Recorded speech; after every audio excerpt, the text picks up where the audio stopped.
Blake, can you imagine if anyone ever put you in charge of youths? What if I told you I've been a preschool teacher, a taekwondo teacher, and a youth volunteer? Welcome to the Church Gear Podcast, where we pull the tech out of the booth and onto the stage to share the most outlandish stories and hidden wisdom from the tech trenches. And now, here are your hosts. I'm your host, Blake Hodges, a man who has more experience with kids than Toby, even though he has two of them. And I'm here with my co-host who is still figuring out children, Toby Walters. So you said me twice in the intro when you introduced me, so now I'm confused. And then even more confused about how anybody has ever put you in charge of children. Well, here's the thing. I'm like a big kid, and so the kids like me, and they're like, they're following their leader, their doofus leader. Leave them to him, like Gulliver's Travels. I was just chatting with my wife and another friend of hers. They were... friend of my wife came over this morning, and so the three of us were sitting there, and our wives were chatting just about, growing up and the awkwardness of like the teenage years and especially middle school. And they talked about how studies show that, if you have some sort of like physical deformity in that phase, you often turn to humor as, a way to overshadow that and get attention. Everything about you is making sense, Toby. Both of them looked at me.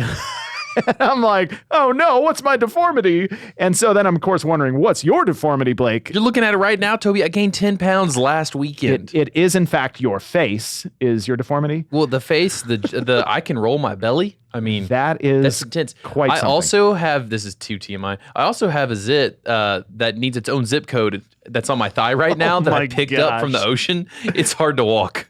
I'm so sad for our listeners. We should be muting all of this. So, Blake, I was a youth pastor for 3 years at one point. And all those kids had to go to therapy for 100 hours. Oh, 100%.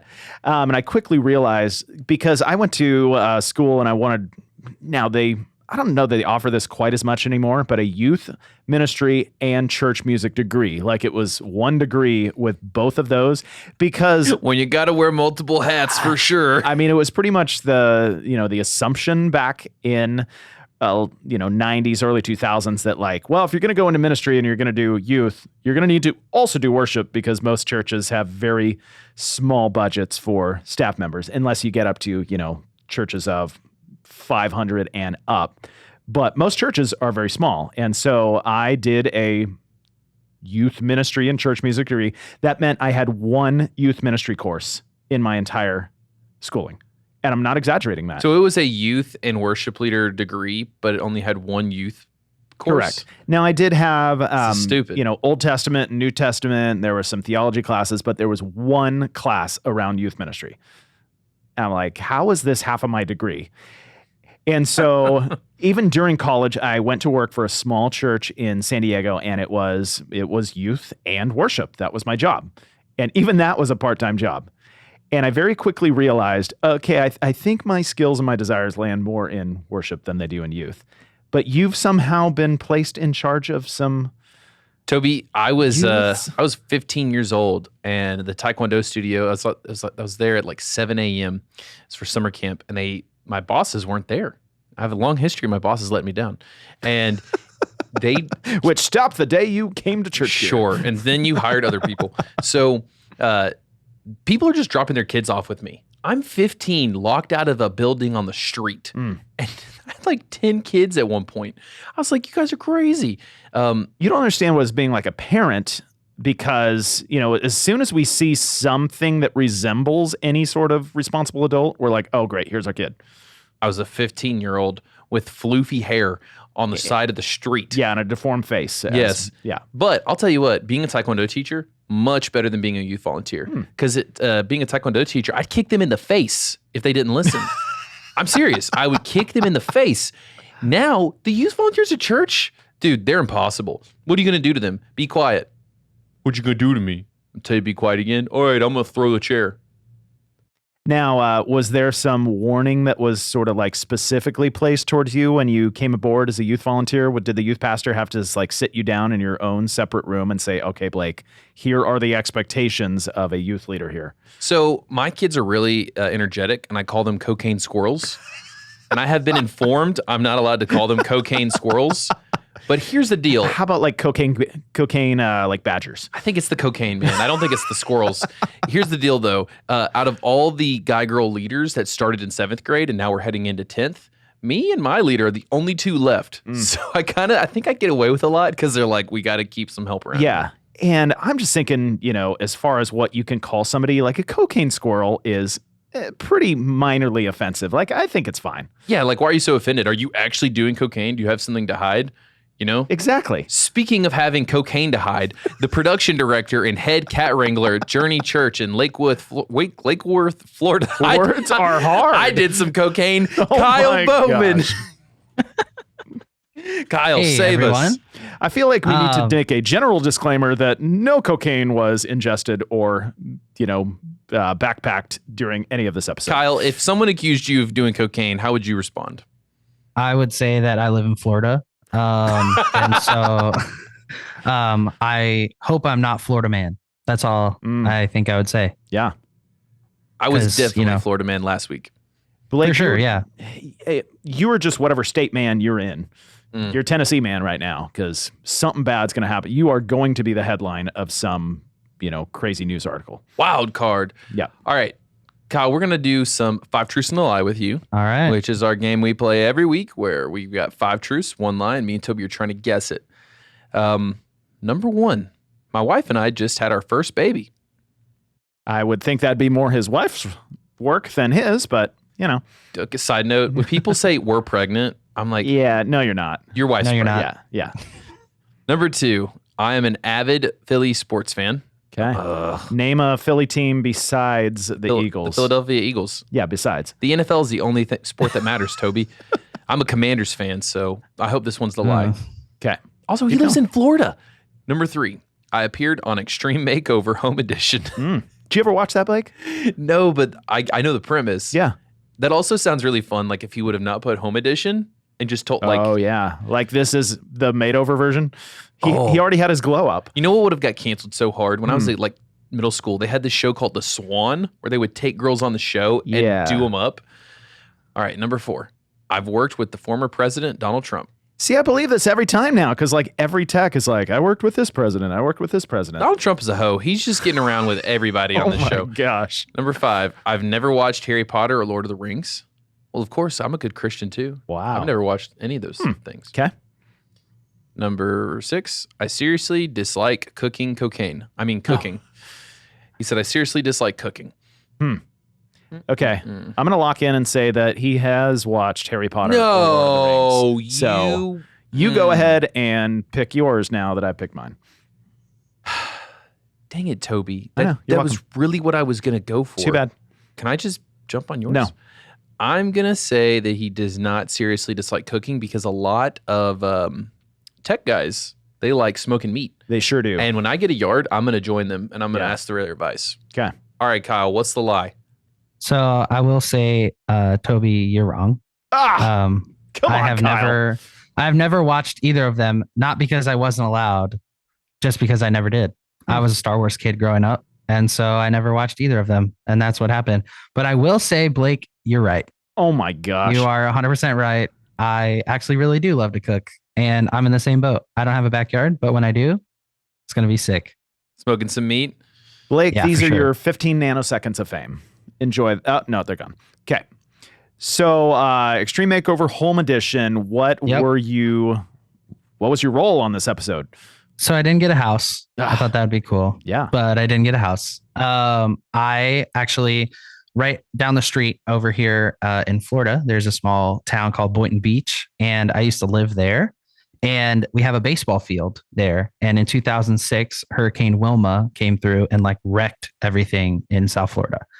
And they did this episode called like After the Storm or something like that. And our baseball field got remodeled by Extreme Makeover. And me and my dad and my brother and a bunch of our friends were like the baseball team. So we were like the family that got to be on it.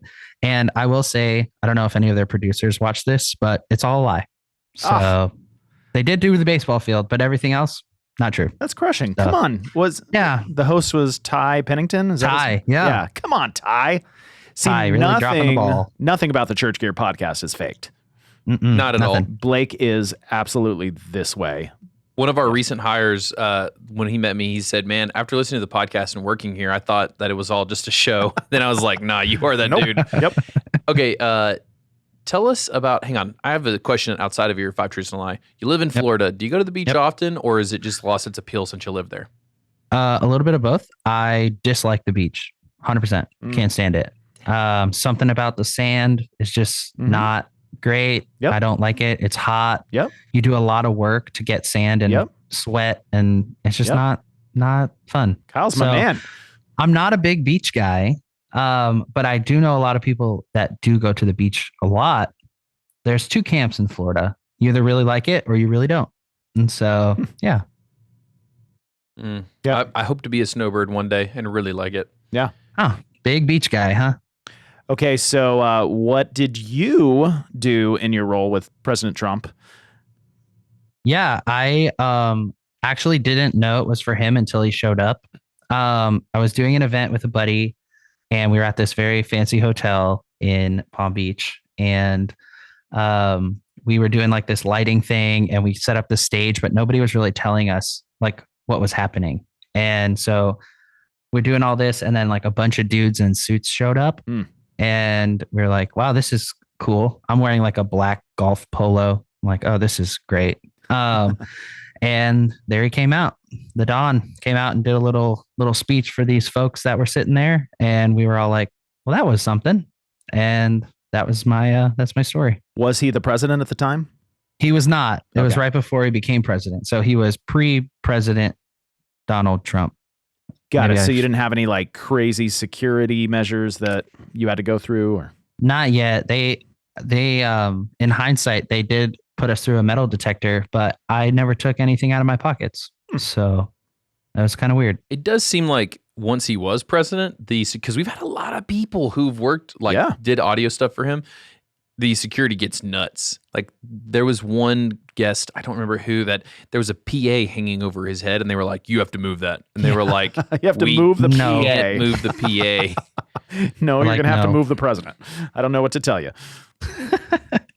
Please move the president. Yeah. Well, Kyle, give us just a snapshot of what your background and what led you to your current role at Journey. Yeah. I get to look after production here. But before that, I got to work at a really cool church down here called Christ Fellowship Church. And that was really fun. That's where I came to faith in Jesus. So a little bit of story about me. Walked in there as a freshman in high school, and that was the first time I ever walked into church really in my life. I had folks, my parents and friends and family, we were very involved in sports and loved baseball and all sorts of stuff. And that stuff happened on the weekends. So church wasn't something that we did very often. We would go every once in a while.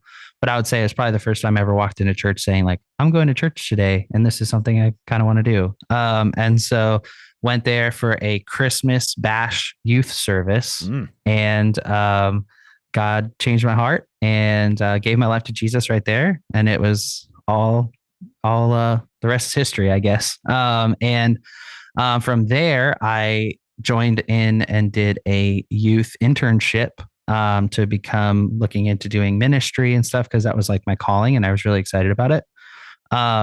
And so one time we were running a service and they said, we don't have anybody to run lights. And I said, I'll do that, because, I was just the like giddy youth intern who wanted to do whatever he could. And it was a disaster, first of all, but whatever. We did it, whatever. I found out the blackout button works. That's cool. So we did it. It was really fun. I thought it was really cool. And so I said, I should try this out. And so long story short, I was on staff at Christ Fellowship doing lighting for 2.5, 3 years. And then an opportunity arose for me to come to Journey. Have a ton of friends who come here. My now wife comes here. She invited me to come one time for a youth service, and I came, and it was really cool. And I met a lot of cool people, ended up going to college with some of those people. And they had a position open to do youth ministry. And so I took it here, and I was a youth pastor here for a little bit. And then COVID hit, and we all know what happened there. Everybody's job shifted around, did all that fun stuff. And so I found myself back doing production here. And yeah, I guess the rest is history. Now I lead production here and love every second of it. And it's really unique. So yeah, that's a little bit of my my background and how I got here. Yeah, so I guess it was very helpful that you started learning production at Christ Fellowship and had that role, seeing as you shifted right back into it. Right. You know, what do you have some lessons that you would say were pivotal, or things that you learned being at Christ Fellowship, which is one of the largest churches in the country, that you've, brought now to your role at Journey? Yeah, I think I learned a ton there. Obviously, they are really big into excellence and making things excellent. And so I think that's something that was instilled in me ever since I started my ministry career, if you will. And that was something that I have driven myself to, made sure that was something that I kind of clung to, and made sure like excellence is always something I'm going to look for. But also I think too, something I learned from being there was like making sure things that I do are scalable. Because we were rapidly growing all the time. We were always thinking about the next thing, the next campus, the next whatever. That's something that we've been doing here because we're in the process of looking for another location here at Journey. And so it's something that I'm like, oh, I've done this before. And so I think, yeah, like being very intentional, making sure things are excellent, and then making sure things are scalable and reliable, I think are the things that I've learned the most from CF. I have a question back to your background, actually. When you had that first initial bite of the tech bug when you were running lights and you said it was a disaster, what is it within you that said, this was a disaster, I want more of this, rather than this is a disaster, I want to flee? I don't know, honestly. I think maybe it was like I enjoyed being a 17-year-old and having control of a room. I think that was kind of fun. Being able to like mess with the lights and change everything was fun, I guess. But yeah, I found out that the blackout button works, and then I found out what a Grandmaster fader does. So that was cool. Blake, I feel like you would discover those two things very quickly, and it would just be your the 10 pounds in your elbow that you gained from the beach that knocked the blackout button. That would be very accurate. And I also think that whenever I ran sound that very one time at youth, and ran sound is a very liberal use of that word, I figured out what the stereo was immediately. So I understand like master control, like figuring out what that fader is. And also this is all starting to make sense, how so many kids get into it, like into production. Yeah. We all remember the first time we drove a car, how great that felt when you were alone. You can't turn that into career-ish. And so you can be a truck driver. Sure. It's Formula One. Be an Amazon driver. Yeah, you can be a race car driver. Okay. But what I'm getting Do you at need more? is when you do production in high school, I bet that amount of control is like, yes, this is addictive. You can be an Uber driver. You can be a taxi driver. I want to drive myself off a cliff. Kyle, was there a moment, so, everything kind of went wrong with that first moment on the board. How was the, response from the person in charge after that? Was he like, dude, you suck, don't ever do this again? Or was it an encouraging moment? Because obviously your decision could go either direction after that night. Yeah, I think honestly, the funny part is the reason why I did it was the guy who was running lights had a wedding to be at. And so he wasn't there when I did it. And so he didn't really know. But I actually got to hang out with the campus production lead there and became actually really good friends with him, and still friends to this day. But he was the one who was like, hey, you probably shouldn't do that again. Let me show you why you shouldn't do that again and how to fix it. And yeah, so a little bit of both. One was because he wasn't there, so I got to do what I wanted. Yeah. And then because they were like, here's the play button, just hit it. And I'm like, that's boring. I want to do something fun. And so there's a lot of buttons to press. And so I just started going at it. That's fun. Ambulance driver. All right, Toby. Fire truck. You're going police officer. You're going to need an ambulance and a police car if you keep going. DoorDash. Oh, this is so There's good. a lot of drivers. Yeah.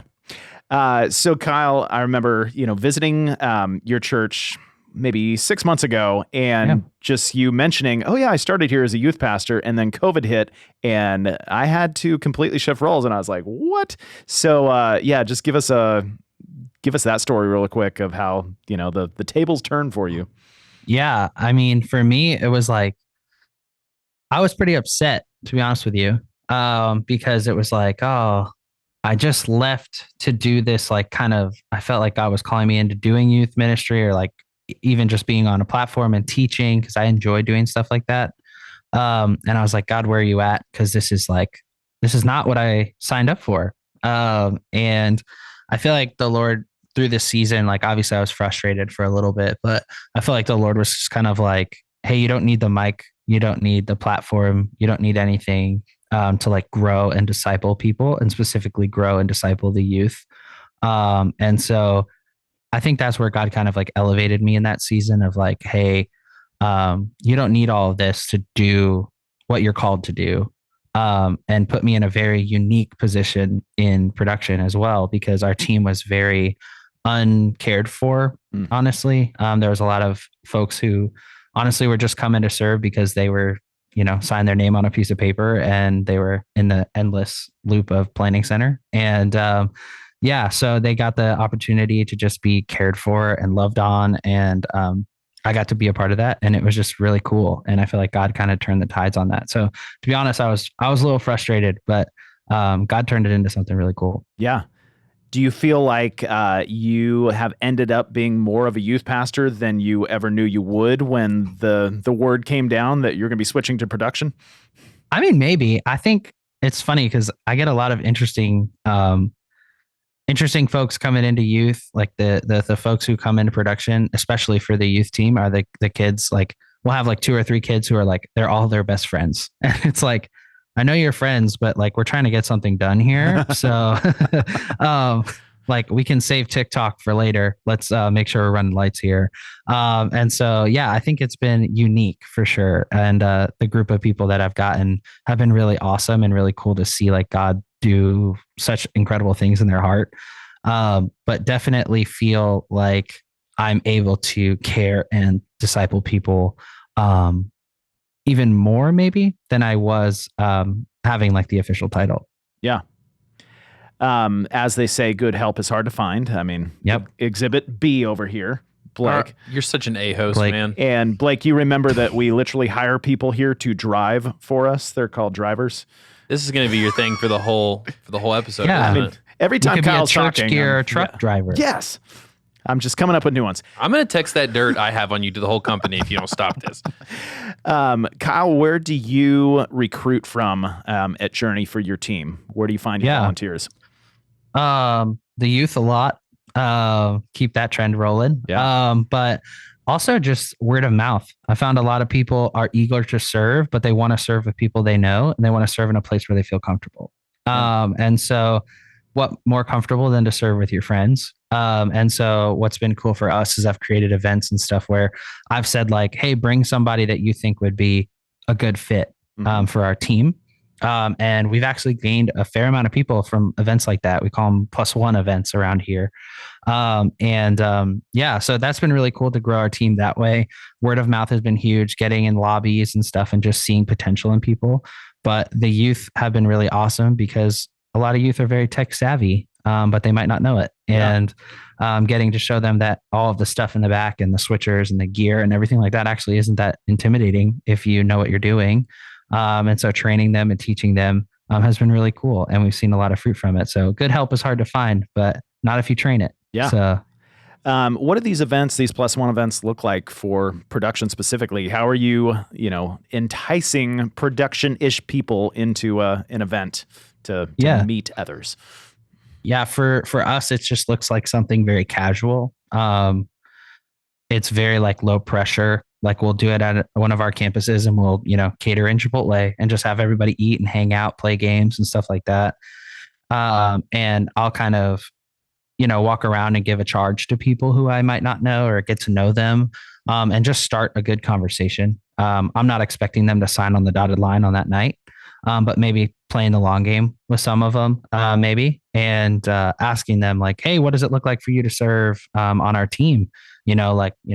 Jeff serves with us or whatever. Yeah. And they're like, oh yeah, I guess he does. And he's like, it's not that bad. And I'm like, see, it's not that bad, I promise. And they get to come in, and then before you know it, they're like crushing it every couple of weeks and just doing such a great job. And so when I came on, we had about like 15 volunteers doing +1 events and growing the team and utilizing youth. We've grown it to about 60. And so we have a good chunk of team that's here and just love serving and love being with them every Sunday. That's great. I feel like, there's so many production leaders out there that get into a position of leadership, don't have many volunteers, and they just, the recruiting process feels overwhelming, and it can very quickly just descend into, I don't know how to recruit people. I'm not going to. I'll just work 200 hours a week and hope for the best. And so I like these +1 events. Blake, do you think somebody would have brought you to a +1? For entertainment, but not for recruiting to the tech team. That's for darn sure. And I completely echo the tech savviness of the youths. So it's so funny when my wife and I are trying to figure out something technical, and then our son, who is 12, will grab the phone out of our hands or the computer, which drives us nuts. And we're like, no, you don't understand. Oh, you already fixed it? He's like, yes. And it takes him like 30 seconds. It's so frustrating, Blake. Toby, you run a tech company. Yeah, not very well, though. I'm disappointed. Well, that's very true. You know what? That makes sense. That's why you and I are, sitting in front of microphones. Don't lump me in with you. Like you know anything about tech. So, Kyle, going back to your story of first time you jump on a lighting console and everything goes horribly wrong, how do you, try and rewrite that story for your volunteers as opposed to, hey, here's a, $8,000 camera, go. How do you develop people, coach them, lead them to be successful in what they're doing? Yeah. I would love to say that I get to train all 60 of them by myself in some like Herculean effort, but that's impossible. So I have to let my pride sit there and say that I can't do it. And so what I've been able to do is get some of our team members who have been doing it for a long time, and we just call them coaches. And our coaches do exactly what they sound like. They coach people and make them into those great camera operators. So I'm not just handing them an $8,000 camera and saying go. And so what that looks like for us is it's another layer of relational connection with people.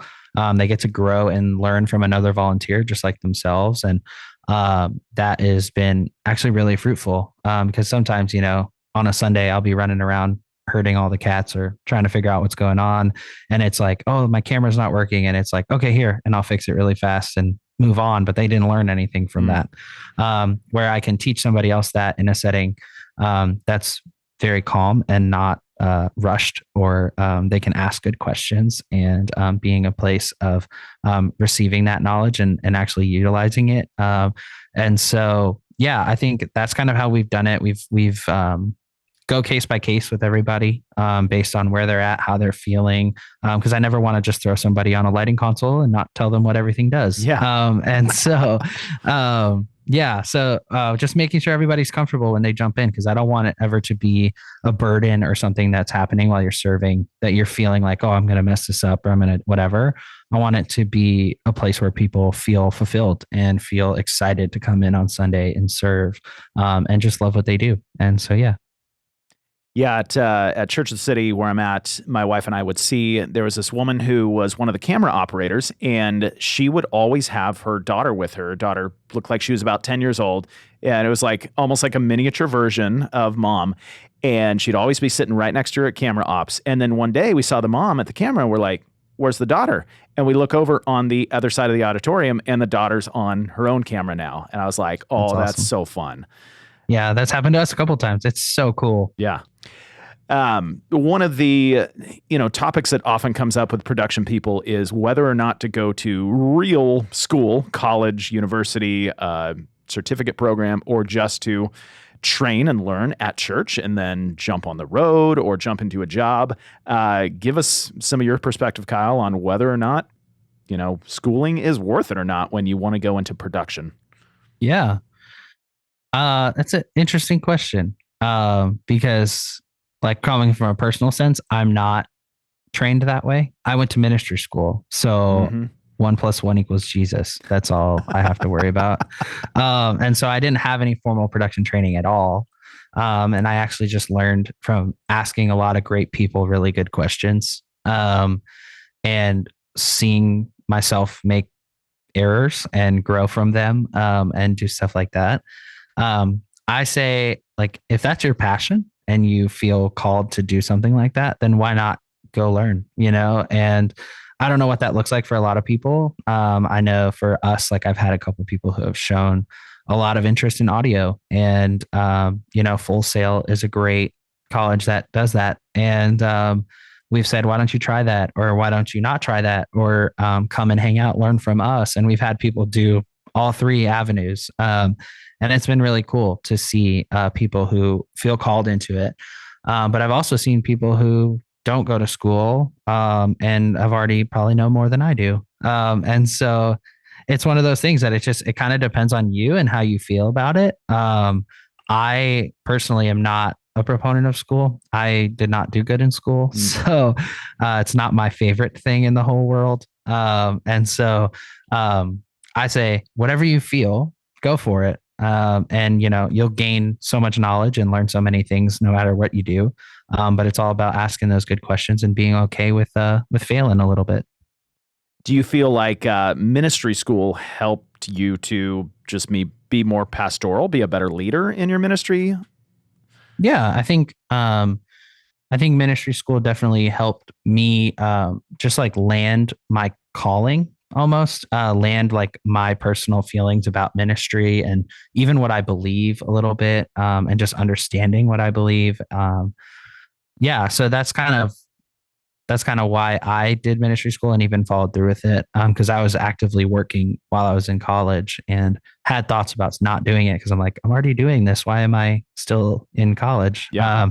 But my parents and my wife said, you're going to walk across that stage and get that piece of paper. And I said, I will. See, my parents and my wife told me that, and I was like, nope.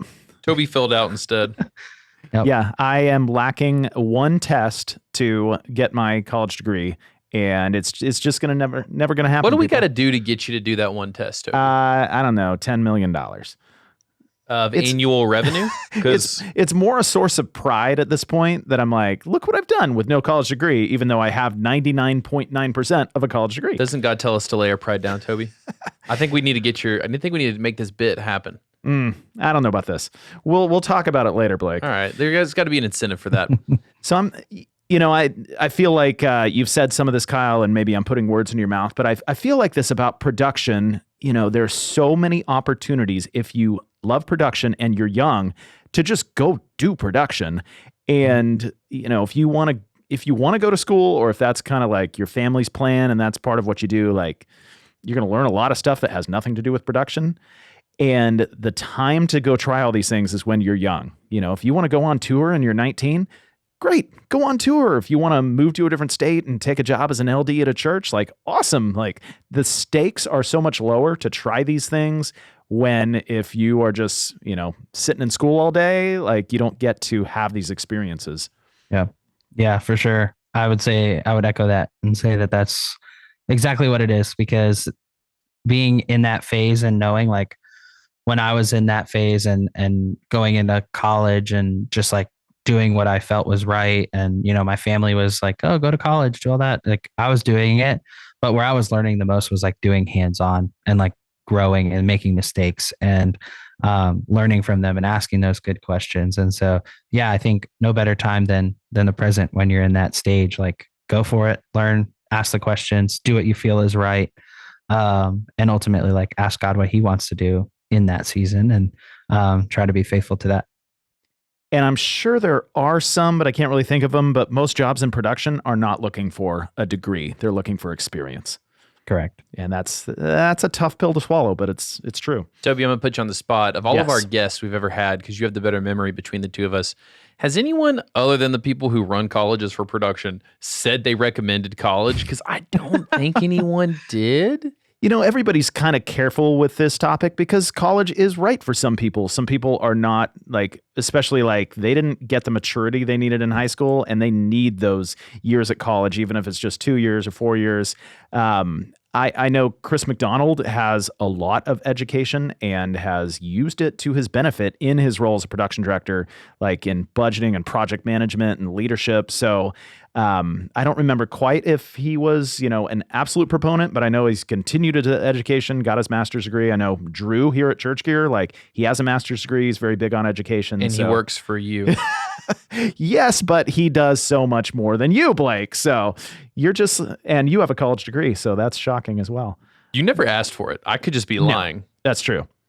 And, I just feel so bad for the people that, they spend however many hundreds of thousands of dollars for an art history degree. And then they end up being a, test driver for a car manufacturer. I'd like to drive us to a different topic here. Kyle, if that was the case and someone ended up being a test driver after spending hundreds of thousands of dollars, that'd be a disaster. So give us a disaster story of when everything went wrong and how you solved it and explained it to leadership. Or maybe you were able to avoid the disaster altogether and you had a close call. All right. Yeah. I'll go to my first Christmas service I ever did as an LD. Programmed everything. Everything was great. Everything worked. Everything was cool. We got into rehearsals. We did all that fun stuff.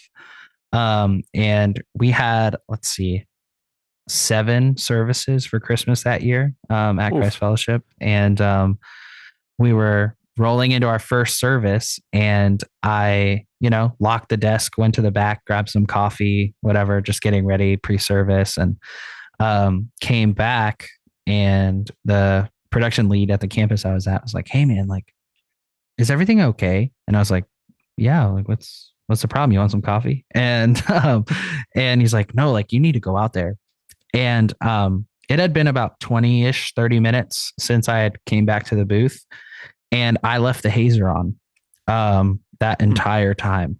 And my first Christmas ever running, I left a hazer on for about 45 minutes. And I learned that some buildings have a CO2 alarm. Oh. I didn't know that was a thing. Because not only were we running that, we had a full song and a half where we were running low fog, which also adds to the situation. And so we were like telling volunteers to open all the doors and all of this other stuff. And I had to explain myself. And it was a pretty big disaster. But the service looked amazing. Yeah. Let me tell you, those beams were sharp. Was there some uncomfortable conversations after that? 100%. Yes, for sure. And I figured out on MA how to stop the hazer after a couple minutes. So that's no longer going to be a problem. And every time I hit the hazer, I think about it. Dang, that is painful. Did the alarms go off or did you just get close? So luckily the CO2 alarm is silent. It just notifies the folks who have the app that it's a problem and they should probably evacuate the room. And so they came to me saying that was the case. So we just started opening all the doors and it was pretty rough. Did anybody pass out? No, but it definitely looked like a Snoop Dogg concert in there. It was pretty rough. I knew Snoop Dogg was lighting up something. Yep. Yeah, for sure. Okay, Kyle. Well, wrap us, man, with a tech takeaway. Give us something that would be beneficial for all tech directors to hear out there. Yeah. I think a lot of people just need to hear they're doing a good job. There's a lot of things that I think production people have to deal with, have to take on. And production is graded on a scale of A or F. There is no middle ground. And so I think people just need to hear they're doing a good job. They're doing what they can. They're making it work. They're crushing it. And they're doing the best they possibly can, doing whatever they're doing. And just don't give up. Try to listen to the Holy Spirit and do whatever he's leading you to do. But also another challenge I think I'll give to people in regards to volunteers. I think as a production guy and as someone who started in production and understand like my personal and how I felt, not everything has to fall on you. Not everything is your fault. Not everything is something that you need to shoulder by yourself. The Bible talks about equipping the saints for the work of ministry. And, I think volunteers are a huge part of that. And let your volunteers know how much you care about them. Let them know how much you need them. And so you're doing a good job. Care for your people, and just listen to God in the process. I think that's the biggest takeaway and challenge I would give to the production folk around. And shop at the new Church Gear website. Yes. Kyle, you're too kind. You're too kind. Well, man, you got anything you want to plug? Anywhere you want to point people towards? No, I mean, if you want to chat, I love to chat. So check out my Instagram. It's at kbowman631. So if you want to shoot me a DM or anything like that, I'd love to chat. I'd love to talk. I love hanging out with people and just talking production and talking all things in that realm. So yeah, shoot me a DM, shoot me a text, whatever that looks like. And I'd love to connect and I'd love to chat. So yeah. Sweet, man. Well, thanks for coming on the show. Yeah, man, I was honored. Hey, listeners. We're introducing a segment called Church Tech Confessionals. This is a time for any church tech to anonymously confess the worst thing they've ever done in church production. Here's one now. Yeah, my church tech confessional is probably when I was about 16 years old. There was something that I really wanted to happen in our weekend service that our pastor just wouldn't budge on. But what I knew was that the feedback forms and the emails that came in, those would often be brought up. So what I did was I created an email address of marknaismith@gmail.com. And I'm sure I probably own that. I don't know where the credentials are at, but I basically sent in an email to, lead pastor's office saying, hey, I really hate having the choir in the middle of the back, and you think we could change that?